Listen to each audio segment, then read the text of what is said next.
L'histoire vient de s'écrire sous nos yeux.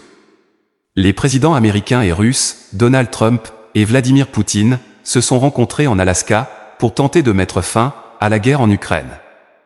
Mais, malgré les poignées de main et les sourires, aucun accord concret n'a émergé de ces discussions. Trump avait pourtant averti la Russie, avant la rencontre, pas de cessez-le-feu, pas de compromis, et les conséquences seraient sévères. Pourtant, après des heures d'échange, le ton a changé. Plus de menaces, plus de sanctions immédiates. Je n'ai pas à penser à punir Moscou pour l'instant, a déclaré Trump, laissant planer le doute sur ce qui s'est vraiment dit derrière les portes closes.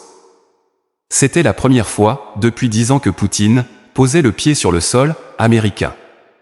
Un symbole fort, alors que la Russie était isolée diplomatiquement depuis son invasion de l'Ukraine. Les deux hommes ont même partagé une voiture, depuis la piste jusqu'au lieu du sommet, sous les flashs des photographes. Lors de la conférence de presse qui a suivi, Poutine a pris la parole en premier, un détail inhabituel, qui n'a pas échappé aux observateurs. Il a évoqué la nécessité de régler les causes profondes du conflit, sans donner plus de précision. Trump, lui, est apparu fatigué, presque en retrait, laissant son homologue russe dominer les débats. Il n'y a pas d'accord, tant qu'il n'y a pas d'accord, a-t-il simplement déclaré, avant d'ajouter que les discussions se poursuivent, la prochaine fois, à Moscou. Pendant ce temps, en Ukraine. À Kiev, l'inquiétude grandit. Les Ukrainiens, qui ont subi de nouvelles frappes aériennes dans la nuit, voient d'un mauvais œil cette rencontre.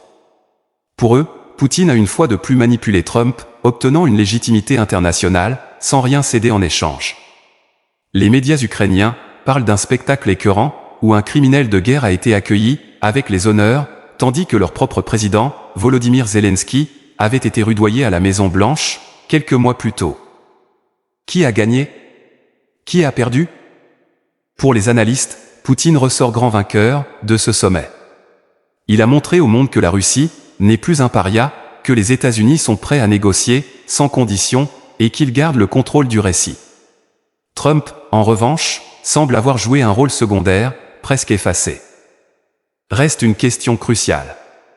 Quelles concessions secrètes ont été discutées? Les Européens et les Ukrainiens redoutent un scénario où Trump, pressé d'en finir, pourrait forcer Kiev à accepter un compromis inacceptable. Une chose est sûre. La guerre n'est pas terminée.